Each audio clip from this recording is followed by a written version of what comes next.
Okay, അപ്പോൾ നമ്മൾ ഇന്നത്തെ സെഷൻ സ്റ്റാർട്ട് ചെയ്യണം. അപ്പോൾ നമ്മൾ ഫോർത്ത് മോഡ്യൂളിൽ സർക്യൂട്ട് ബ്രേക്കേഴ്സും സിലബസിൽ ആവശ്യമായിട്ടുള്ള കുറേ കാര്യങ്ങളും നമ്മൾ പഠിച്ചിട്ടുണ്ടായിരുന്നു. അപ്പോൾ അതിൻ്റെ കണ്ടിന്യൂഷനായിട്ട് നമ്മളിപ്പോൾ പഠിക്കാൻ പോകുന്നത് ഇമ്പോർട്ടൻറ്റ് ടേംസ്. ഓക്കെ, അപ്പോൾ നമുക്ക് ഇമ്പോർട്ടൻറ്റ് ടേംസ് പറഞ്ഞു കഴിഞ്ഞാൽ മാത്രമേ ഒരു ക്വസ്റ്റ്യൻ കണ്ടിന്യൂ ചെയ്യാൻ പറ്റുള്ളൂ. അപ്പോൾ അതിന് വേണ്ടിയിട്ട് നമ്മൾ ആദ്യത്തെ ഒരു കാര്യം പറയാൻ പോവാണ് ആർക്ക് വോൾട്ടേജ്. ഓക്കെ, അപ്പോൾ നമുക്കിതിൽ മെയിനായിട്ട് പഠിക്കാൻ ഇപ്പോൾ നമ്മൾ പഠിക്കാൻ പോകുന്ന ആർക്ക് വോൾട്ടേജും റീസ്ട്രൈക്കിംഗ് വോൾട്ടേജും ആണ് ഇപ്പോൾ നമ്മൾ പഠിക്കാൻ പോകുന്നത്. അത് പഠിച്ചതിന് ശേഷമാണ് ബാക്കി രണ്ട് കാര്യങ്ങൾ നമ്മൾ പഠിക്കുന്നത്. ഓക്കെ, അപ്പോൾ ആർക്ക് വോൾട്ടേജ് എന്താണെന്ന് നോക്കാം. അപ്പോൾ അത് നോക്കുന്നതിന് മുമ്പ് നമുക്ക് ജസ്റ്റ് ഒരു ഗ്രാഫ് ശ്രദ്ധിച്ച് നോക്കണം. ഇതിൽ കുറേ ഇമ്പോർട്ടൻറ്റ് വാല്യൂസ് മാർക്ക് ചെയ്തിട്ടുണ്ട്. Fault current. ഓക്കെ, എപ്പോഴാണോ നമുക്ക് ട്രാൻസ്മിഷൻ ലൈനിലുള്ള ഫോൾട്ട് ക്രിയേറ്റ് ചെയ്യുന്നത്, അപ്പോൾ നമുക്ക് നോർമലായിട്ട് റിക്വയർഡ് ആയിട്ടുള്ള ഒരു റെഫറൻസ് അല്ലെങ്കിൽ പ്രീസെറ്റ് വാല്യൂവിനേക്കാളും വാല്യൂ കൂടുന്നു. ആ വാല്യൂവിനെ നമ്മൾ ഫോൾട്ട് കറണ്ട് എന്ന് പറയുന്നത്. സിസ്റ്റം വോൾട്ടേജ് എന്ന് പറയുന്നത് ഇവിടെ റെപ്രസെൻറ്റ് ചെയ്തിട്ടുണ്ട്. കറണ്ട് സീറോ ഇൻസ്റ്റൻറ്റ്, അതായത് വാല്യൂ എപ്പോഴാണോ കറണ്ട് വാല്യൂ സീറോ ആവുന്ന ആ ഒരു ഇൻസ്റ്റൻറ്റിനെയാണ് നമ്മൾ കറണ്ട് സീറോ ഇൻസ്റ്റൻറ്റ് എന്ന് പറയുന്നത്. അതായത് നമുക്കിപ്പോൾ സൈനസോയിഡൽ ഗ്രാഫ് പ്ലോട്ട് ചെയ്യുകയാണെങ്കിൽ ഇതാണ് ഇങ്ങനെ പ്ലോട്ട് ചെയ്യണമെന്നുണ്ടെങ്കിൽ ഇവിടെയും കറണ്ട് സീറോ ആണ്, I is equal to zero. ഈ ഒരു പോർഷനിലും current I is equal to zero ആണ്. ലാസ്റ്റ് ഇവിടുത്തെ പോർഷനും ഐ ഈക്വൽ ടു സീറോ ആണ്. അപ്പോൾ ഒരു ഹാഫ് സൈക്കിളിൽ ഫസ്റ്റ് ഇൻസ്റ്റൻറ്റും അത് 180 ഡിഗ്രി ക്ലോസ് ചെയ്യുന്ന സമയത്ത് നമുക്ക് സീറോ കിട്ടുന്നു. വീണ്ടും ആ 180 നിന്നും 360 എടുക്കുമ്പോൾ അടുത്ത ഇൻസ്റ്റൻറ്റ് നമുക്ക് കറണ്ട് സീറോ കിട്ടുന്നു. പിന്നെ ഇവിടെ ഒരു ട്രാൻഷ്യൻ്റ് ആയിട്ട് കാണിച്ചിരിക്കുന്ന ഈ ഒരു ഓസിലേഷനിലുള്ളൊരു വോൾട്ടേജിനാണ് നമ്മൾ റീസ്ട്രൈക്കിംഗ് വോൾട്ടേജ് എന്ന് പറയുന്നത്. നമ്മൾ എന്താണെന്ന് ഡീറ്റെയിൽ ആയിട്ട് ഡിസ്കസ് ചെയ്യുന്നുണ്ട്. പിന്നെ റിക്കവറി വോൾട്ടേജ്, വീണ്ടും ആ ട്രാൻഷ്യൻറ്റിൽ നിന്നും നോർമൽ ആയിട്ടുള്ള ഒരു വോൾട്ടേജ് തിരിച്ചു വരുന്നതാണ് നമ്മൾ റിക്കവറി വോൾട്ടേജ് എന്ന് പറയുന്നത്. ഇത് എന്താണെന്ന് നമ്മൾ ഡീറ്റെയിൽ ആയിട്ട് അടുത്ത സ്ലൈഡുകളിൽ നോക്കുന്നുണ്ട്. അപ്പോൾ ഫസ്റ്റ് വൺ, അതിൽ ആർക്ക് വോൾട്ടേജ് എന്ന് പറഞ്ഞിട്ടൊരു കാര്യമുണ്ട്. സോ ഫസ്റ്റ് ടേം നമ്മൾ പഠിക്കാൻ പോകുന്ന ആർക്ക് voltage. It is a voltage that appear across the contact of the circuit breaker during the arching period. അതായത് ആർക്ക് വോൾട്ടേജ് എന്ന് പറഞ്ഞു കഴിഞ്ഞാൽ ഇപ്പോൾ ഒരു കണ്ടക്ടർ ഉണ്ടെങ്കിൽ രണ്ട് കണ്ടക്ടേഴ്സ് ഒരു സർക്യൂട്ട് ബ്രേക്കറിനകത്ത് രണ്ട് കണ്ടക്ടേഴ്സ് പ്ലേസ് ചെയ്യണമെന്ന് വിചാരിക്കാം. ഓക്കെ, അപ്പോൾ ഇവിടെ ആർക്ക് ഉണ്ടാകുന്ന സമയത്ത് ക്രിയേറ്റ് ചെയ്യുന്ന വോൾട്ടേജിനാണ് നമ്മൾ ആർക്ക് വോൾട്ടേജ് എന്ന് പറയുന്നത്. ഓക്കെ, ആർക്ക് എന്ന് പറയുന്നത് ഈ രണ്ട് കണ്ടക്ടേഴ്സും തമ്മിൽ സെപ്പറേറ്റ് ആകുന്ന ആ സമയത്തിന് അവിടെ ഒരു കറണ്ട് അല്ലെ കറണ്ടിന്റെ ഇൻക്രീസ് കാരണം കൊണ്ട് ഹീറ്റ് ജനറേറ്റ് ആവുന്നു. ആ ഹീറ്റ് ജനറേറ്റ് കാരണം കൊണ്ട് അവിടെ സ്പാർക്ക് പോലെ ക്രിയേറ്റ് ചെയ്യുന്നു. ഇതിനെയാണ് നമ്മൾ സിമ്പിളായിട്ട് ആർക്ക് എന്ന് പറയുന്നത്. സോ അതെന്താണെന്ന് കുറച്ചും കൂടെ ഡീറ്റെയിൽ ആയിട്ട് പഠിക്കാൻ വേണ്ടിയിട്ട് നമ്മളിവിടെ ഒരു ഡയഗ്രാം കാണിച്ചിട്ടുണ്ട്. അപ്പം ഇതൊരു സർക്യൂട്ട് ബ്രേക്കറായിട്ട് അസ്യൂം ചെയ്യാം. ഓക്കെ, സർക്യൂട്ട് ബ്രേക്കർ എന്ന് പറഞ്ഞാൽ നമുക്കറിയാം it has a mechanical part. ഒന്നായത് മൂവിങ്ങിൽ ഓപ്പണും ക്ലോസും ചെയ്യാൻ വേണ്ടിയിട്ട് നമ്മൾ ഉപയോഗിക്കുന്ന ഒരു മെക്കാനിക്കൽ ഇൻസ്ട്രുമെൻ്റ് അല്ലെങ്കിൽ അപ്പാരറ്റസ് എന്ന് പറയുന്നതിനാണ് നമ്മൾ സർക്യൂട്ട് ബ്രേക്കർ എന്ന് പറയാം. അപ്പോൾ ഇവിടെ ഫിക്സഡ് കോണ്ടാക്റ്റും ഉണ്ടാവും, മൂവിങ് കോണ്ടാക്റ്റും ഉണ്ടാവും. ഓക്കെ, അപ്പോൾ ഇവിടെ ഫിക്സഡ് കോണ്ടാക്റ്റിൽ നിന്നും എപ്പോഴാണോ ഈ മൂവിങ് കോണ്ടാക്റ്റ് ഇതിൻ്റെ കാര്യം വിട്ടു പോകുന്നത്. ഓക്കെ, ഇപ്പോൾ ഞാൻ ഇവിടെ താഴത്തെ ഡയഗ്രാമിൽ കാണിച്ചു തരാം. താഴത്തെ ഡയഗ്രാമിൽ എപ്പോഴാണോ ഈ ഒരു ഇവിടെ കണ്ടു കഴിഞ്ഞാൽ ഫസ്റ്റ് ഡയഗ്രാം ഇതാണ് ഫിക്സഡ് മൂവിങ് കോണ്ടാക്റ്റും ടച്ച് ആയിരിക്കുന്ന സമയത്ത് it will act as A closed one. Okay, അപ്പോൾ ഇവിടെ ആർക്ക് എന്നുള്ള പ്രോസസ്സ് ക്രിയേറ്റ് ആവില്ല. പക്ഷേ എപ്പോഴാണോ നമ്മൾക്ക് ഇപ്പോൾ ഈ സർക്യൂട്ടിനെ ഓപ്പൺ ചെയ്യണം, we have to separate this value. ഈ രണ്ട് കാര്യങ്ങളും നമ്മൾ സെപ്പറേറ്റ് ചെയ്യണം. അപ്പോൾ നമുക്ക് ഇവിടെ ഒരു കോണ്ടാക്റ്റ് ഫിക്സഡ് ആയിട്ടും ഒരു കോണ്ടാക്റ്റ് മൂവിങ് ആയിട്ട് വെച്ചാൽ മാത്രമേ നമുക്ക് ഈ സംഭവത്തിന് ഓപ്പൺ ചെയ്യാൻ പറ്റുള്ളൂ. നമ്മൾ സാധാരണ സ്വിച്ച് ആയാൽ പോലും ഇപ്പോൾ ഇവിടെ ഉണ്ട്, ഇതിനെയാണ് നമ്മൾ ഓപ്പൺ കണ്ടീഷൻ എന്ന് പറയുക. ഈ സ്വിച്ച് ഇവിടെ താഴത്ത് വന്ന് മുട്ടയിലാണ് ഇറ്റ് വിൽ ബി ക്ലാസ്സിൽ ക്ലോസ്ഡ് വൺ. അപ്പോൾ ഇവിടേക്ക് മൂവിങ് കോണ്ടാക്റ്റ് ഉപയോഗിച്ചിട്ട് വേണ്ടിയിട്ടാണ് നമ്മൾ ഈ സർക്യൂട്ടിനെ ഓപ്പണും ക്ലോസും ചെയ്യാൻ പറ്റുന്നത്. അപ്പോൾ ഇതിനാണ് ഒരു നോർമൽ സർക്യൂട്ട് ബ്രേക്കർ എന്ന് നമ്മൾ വിളിക്കുന്നത്.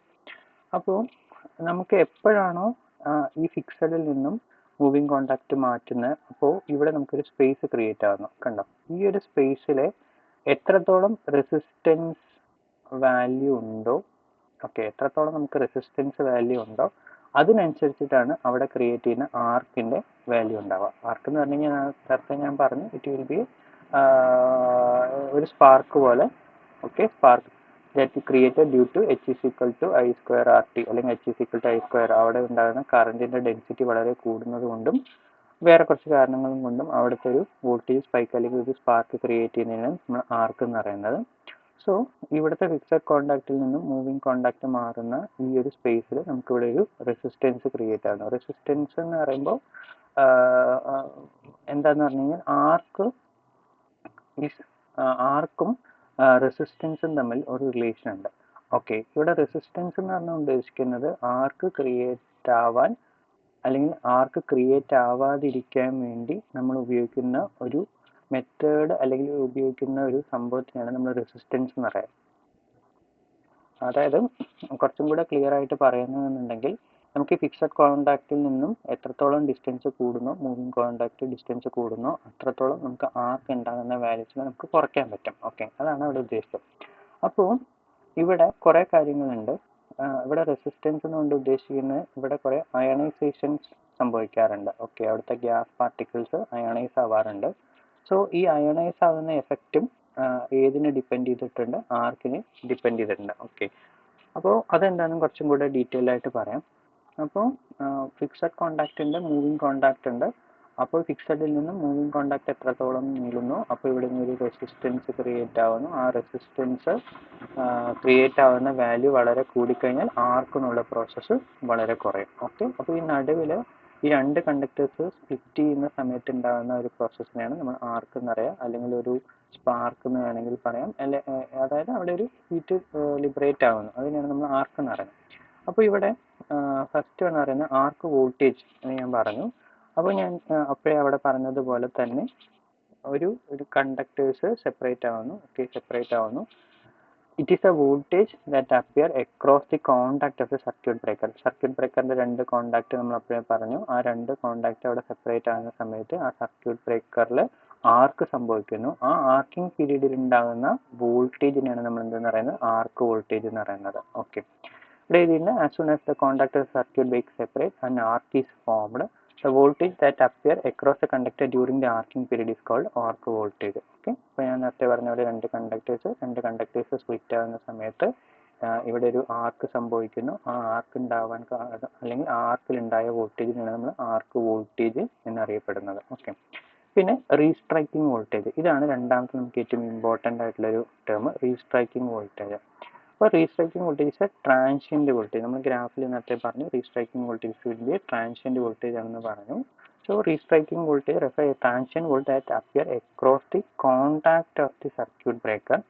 നോക്കാം, circuit breaker or switch immediately after they began to open. നേരത്തെ ക്ലോസ്ഡ് എന്നുള്ള കണ്ടീഷനിൽ നിന്നും ഓപ്പണിലേക്ക് ആകുന്ന ആ ഒരു സമയത്ത് ഉണ്ടാകുന്ന ഒരു ട്രാൻഷ്യൻ്റ് വോൾട്ടേജിനെയാണ് നമ്മൾ എന്തെന്ന് പറയുന്നത്? റീസ്ട്രൈക്കിംഗ് വോൾട്ടേജ് എന്ന് പറയുന്നത്.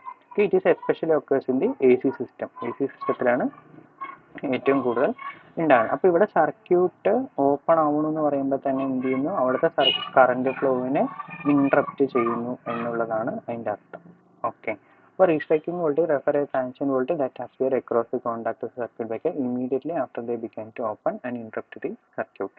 അപ്പോൾ ഇവിടെ നേരത്തെ ഞാൻ പറഞ്ഞിട്ടുണ്ടായിരുന്നു, എപ്പോഴാണോ കോണ്ടാക്ട് മൂവ് ആവുന്നത്, ആ കോണ്ടാക്ട് ഓപ്പൺ ആവുന്ന സമയത്ത് അവിടെ ഉണ്ടാകുന്ന ഒരു ട്രാൻഷ്യൻ്റ് വോൾട്ടേജിനെയാണ് നമ്മൾ എന്തെന്ന് പറയുന്നത്? Restriking voltage.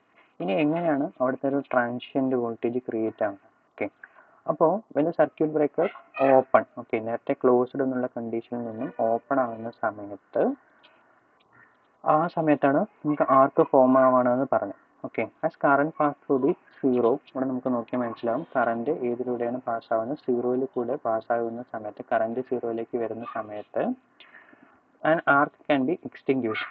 ഓക്കെ, അപ്പോൾ ആർക്ക് എക്സ്റ്റിങ്ക്യൂഷൻ എന്ന് പറഞ്ഞാൽ എക്സ്റ്റിങ്ക്യൂഷൻ്റെ വാക്ക് എന്താണ്? ഓഫ് എന്നാണ്. ഓക്കെ, ആർക്ക് ക്രിയേറ്റ് ആയി, ആ ആർക്ക് ക്രിയേറ്റ് ഓഫ് ആവുന്നു. Okay, but due to the inductive nature, okay, inductive nature in the power system, അതായത് നമ്മൾ ഉപയോഗിക്കുന്ന ട്രാൻസ്ഫോമർ ആവാം, ട്രാൻസ്മിഷൻ ലൈൻ ആവാം, ജനറേറ്റർ ആവാം, അങ്ങനെയുള്ള കാര്യത്തിലെല്ലാം അതിൻ്റെ ഇൻഡക്റ്റീവ് നേച്ചർ കാരണം the energy stored the inductance try to maintain the current flow. Okay, അതായത് നമ്മുടെ വാല്യൂസ് ഈ കറണ്ട് സീറോയിലേക്ക് എത്തിയിരിക്കുന്ന സമയത്തും due to the inductive nature of the circuit ആ എനർജി സ്റ്റോർഡിന് ഇക്വേഷൻ അറിയാം, E=L/di/dt ആണല്ലോ. അപ്പോൾ അവിടുത്തെ ഇൻഡക്റ്റൻസ് കാരണം അവിടെ ഒരു എനർജി സ്റ്റോർ ചെയ്യുന്നുണ്ട്. ആ എനർജി സ്റ്റോർ ചെയ്ത കാരണം കൊണ്ട് അവിടെ നമ്മൾ കറണ്ട് എന്താവുന്നു? Nature of the current maintain to flow. Okay, ആ കറണ്ട് വാല്യൂ വീണ്ടും അതേപോലെ ഫ്ലോ ആവാൻ ശ്രമിക്കുന്നു. ഓക്കെ, അപ്പോൾ this cause a high frequency voltage that appear across the open contact. ഇവിടെ ഹൈ ഫ്രീക്വൻസി വോൾട്ടേജ് കാരണം കൊണ്ടാണ് നമുക്ക് ആ റീസ്ട്രൈക്കിംഗ് വോൾട്ടേജിൽ ഗ്രാഫ് ഇങ്ങനെ വരുന്നത്. ഓക്കെ, അപ്പോൾ റീസ്ട്രൈക്കിംഗ് വോൾട്ടേജ് എന്താണെന്നും കൂടെ പറയാം. It is A transient voltage. ഈ ട്രാൻസിയൻറ്റ് വോൾട്ടേജ് വരേണ്ട കാരണമാണ് ഇവിടെ പറഞ്ഞ് inductive nature of the power system, energy stored in inductance. Okay, inductance എന്ത് ചെയ്യും? കറണ്ട് മെയിൻറ്റെയിൻ ചെയ്യാൻ തുടങ്ങും. എങ്ങനെയാണ് അത് മെയിൻറ്റെയിൻ ചെയ്യണം? അതിൽ സ്റ്റോർ ചെയ്തിരിക്കുന്ന എനർജി ആ സമയത്ത് ലിബറേറ്റ് ചെയ്യും അല്ലെങ്കിൽ റിലീസ് ചെയ്യും. അപ്പോൾ ആ സമയത്ത് അവിടെ ക്രിയേറ്റ് ചെയ്യുന്ന ഒരു ഹൈ ഫ്രീക്വൻസി വോൾട്ടേജിനെയാണ് നമ്മൾ എന്തെന്ന് പറയുന്നത്? ട്രാൻസിയൻറ്റ് വോൾട്ടേജ് എന്ന് പറയുന്നത്. ഇത് എപ്പോഴാണ് നടക്കുന്നത്? ഓപ്പൺ ഓഫ് കോണ്ടാക്ട് ഓപ്പൺ ചെയ്യുന്ന സമയത്താണ് ഉള്ളത്. This high frequency voltage is called restriking voltage. Okay, ഇതാണ് റീസ്ട്രൈക്കിംഗ് വോൾട്ടേജ്. അപ്പോൾ നമ്മൾ രണ്ട് കാര്യങ്ങളാണ് പറഞ്ഞത്, ആർക്കിംഗ് വോൾട്ടേജും റീസ്ട്രൈക്കിംഗ് വോൾട്ടേജും. ഇനി അടുത്തൊരു കാര്യം, ഇതിൽ ഉപയോഗിക്കുന്ന ഡൈഇലക്ട്രിക് മീഡിയവും ഡൈഇലക്ട്രിക് മീഡിയം റീസ്ട്രൈക്കിംഗ് വോൾട്ടേജും തമ്മിലുള്ളൊരു റിലേഷനാണ്. ഇത് നമുക്ക് മനസ്സിലായാലേ കുറച്ചധികം കാര്യങ്ങൾ നമുക്ക് പറയാൻ പറ്റുള്ളൂ. If the restriking voltage rises rapidly, okay, അതായത് റീസ്ട്രൈക്കിംഗ് വോൾട്ടേജ്, ഇപ്പം ഞാനിവിടെ വോൾട്ടേജ് ഓഫ് റീസ്ട്രൈക്കിംഗ് എന്ന് എഴുതിയിട്ടുണ്ട്. പിന്നെ അത് വോൾട്ടേജ് ഓഫ് ഡൈഇലക്ട്രിക് മീഡിയം ഞാൻ എഴുതിയിട്ടുണ്ട്. Okay, if the restriking voltage rises rapidly than that of dielectric medium. അപ്പോൾ റീസ്ട്രൈക്കിംഗ് വോൾട്ടേജ് കൂടുതലാണ് ഏതിനേക്കാളും? ഡൈഇലക്ട്രിക് മീഡിയമാണ്. ഈ arc will pursue for another half cycle. അപ്പോൾ ഇവിടെ റീസ്ട്രൈക്കിംഗ് വോൾട്ടേജ് കൂടുതലാണ്. ഡൈഇലക്ട്രിക് മീഡിയത്തിൻ്റെ വോൾട്ടേജിനേക്കാൾ കൂടുതലാണെന്നുണ്ടെങ്കിൽ സ്വാഭാവികമായിട്ടും ഈ റീസ്ട്രൈക്കിംഗ് വോൾട്ടേജ് അടുത്ത ഹാഫ് സൈക്കിളിലും കൂടെ വരാനുള്ള സാധ്യതയുണ്ട്. അതായത് അവിടെ ഉണ്ടാകുന്ന ആർക്ക് വോൾട്ടേജ് നമുക്ക് റിക്വയർഡ് ആയിട്ടുള്ള ലിമിറ്റ്, സേഫ് ലിമിറ്റിൽ വരാതെ വീണ്ടും അത് കണ്ടിന്യൂ ചെയ്യുന്നു. ഓക്കെ, ആർക്ക് എന്ന് പറഞ്ഞാൽ എന്താണ്? നമ്മൾക്ക് കോണ്ടാക്ട് ഓപ്പൺ ആകുന്ന സമയത്ത് വരുന്നതും അത് ആ ഒരു ഹാഫ് സൈക്കിൾ കഴിഞ്ഞ് കഴിഞ്ഞുകൊണ്ട് തന്നെ അത് ഓഫ് ആവും വേണം. അല്ലെങ്കിൽ ആർക്ക് കൊഞ്ചാണ്. കൊഞ്ചെന്ന് പറഞ്ഞു കഴിഞ്ഞാൽ it is a turning off process. അതെന്താണ് നമുക്ക് കുറച്ചും കൂടെ പറയുന്നുണ്ട്.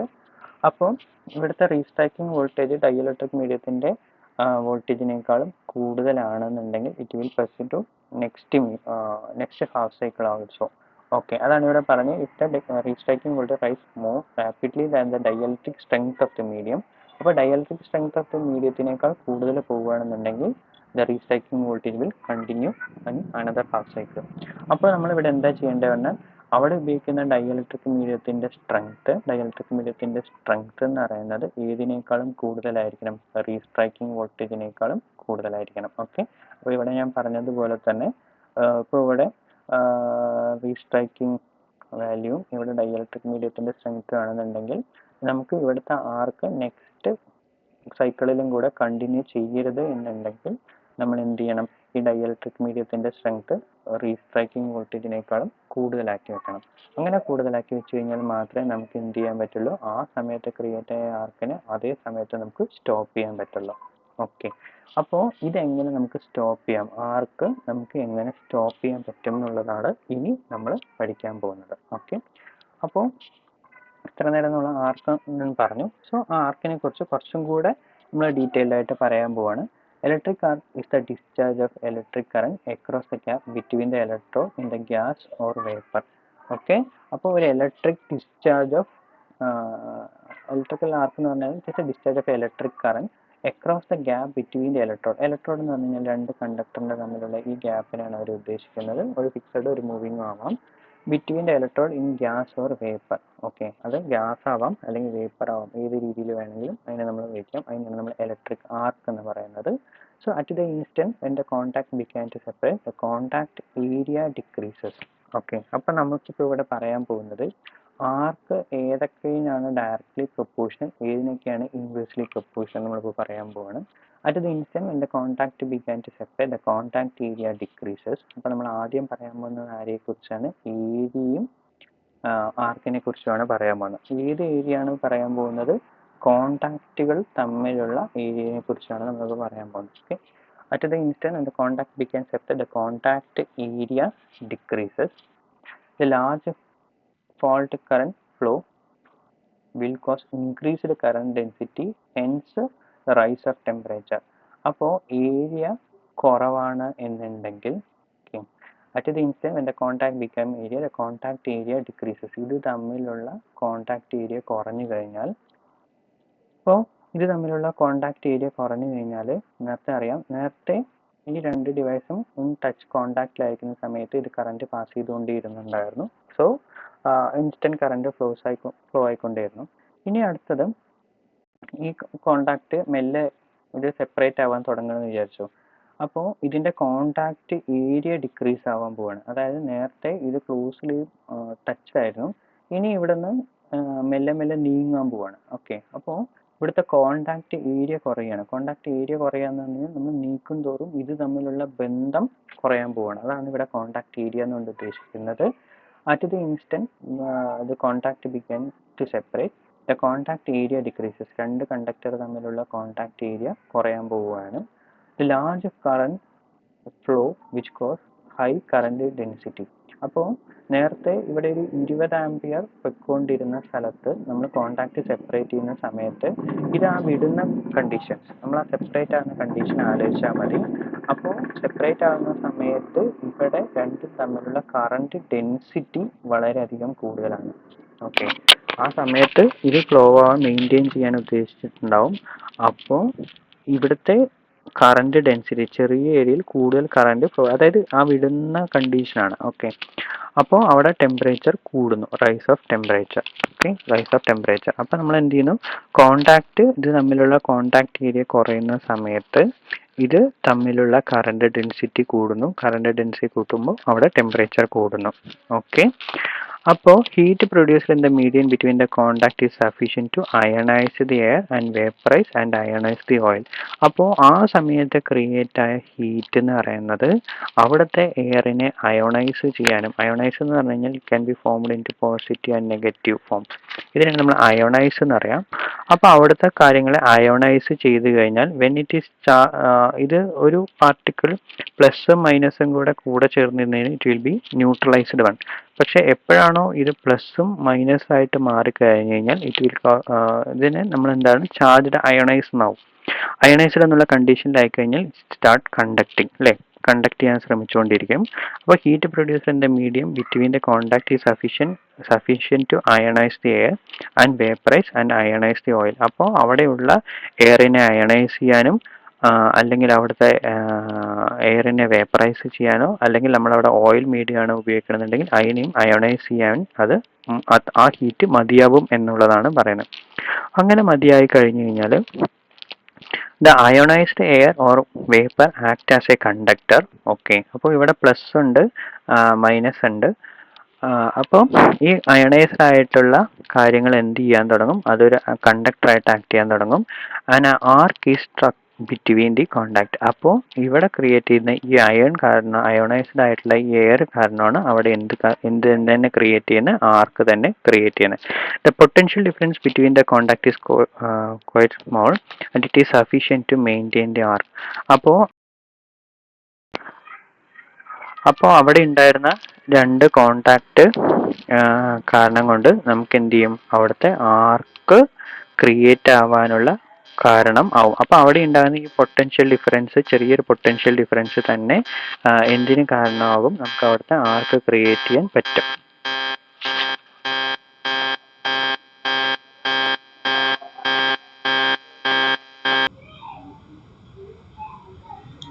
അപ്പോൾ the arc provide low resistance path. അപ്പോൾ നമുക്കറിയാം ലോ റെസിസ്റ്റൻസ് എവിടെയാണോ അതിലൂടെയാണ് ആർക്ക് ഫ്ലോ കൂടുതലുണ്ടാവുക. അപ്പോൾ ആർക്ക് ക്രിയേറ്റ് ആവണമെന്നുണ്ടെങ്കിൽ നമ്മളവിടെ പറഞ്ഞു അയോണൈസ് ആവണമെന്നും പറഞ്ഞിട്ടുണ്ടായിരുന്നു. അയോണൈസ് എങ്ങനെയാണെന്ന് നമ്മൾ പറഞ്ഞിട്ടുണ്ടായിരുന്നു. അപ്പോൾ അവിടെ ലോ റെസിസ്റ്റൻസ് പാത്ത് എവിടെയാണോ ക്രിയേറ്റ് ചെയ്യുന്നത് അവിടുത്തെ ആർക്കിംഗ് വോൾട്ടേജ് അല്ലെങ്കിൽ ആർക്കിൻ്റെ വാല്യൂ വളരെ കൂടുതലായിരിക്കണം. അപ്പോൾ നമുക്ക് ഈ ആർക്കിനെ ക്ലോസ് ചെയ്യണം, അല്ലെങ്കിൽ ആർക്കിനെ ഷട്ട് ഡൗൺ ചെയ്യണം, അല്ലെങ്കിൽ ആർക്കിനെ ക്വഞ്ച് ചെയ്യണം എന്നുണ്ടെങ്കിൽ നമുക്ക് മെയിനായിട്ട് ആവശ്യം വരുന്നത് ഇവിടെ ക്രിയേറ്റ് ചെയ്യുന്ന ഈ ലോ റെസിസ്റ്റൻസിനെ നമുക്ക് വാല്യൂ ഇൻക്രീസ് ചെയ്യണം. ഓക്കെ, ലോ റെസിസ്റ്റൻസിനെ ഹൈ റെസിസ്റ്റൻസ് ആക്കി മാറ്റിയാൽ മാത്രമേ നമുക്ക് എന്ത് ചെയ്യാൻ പറ്റുള്ളൂ, ഈ ആർക്കിനെ ടേൺ ഓഫ് ചെയ്യാൻ പറ്റുള്ളൂ. ഓക്കെ, അതെങ്ങനെയാണെന്നുള്ളത് നമുക്ക് അടുത്തൊരു ക്ലാസ്സിൽ കാണാം. Thank you.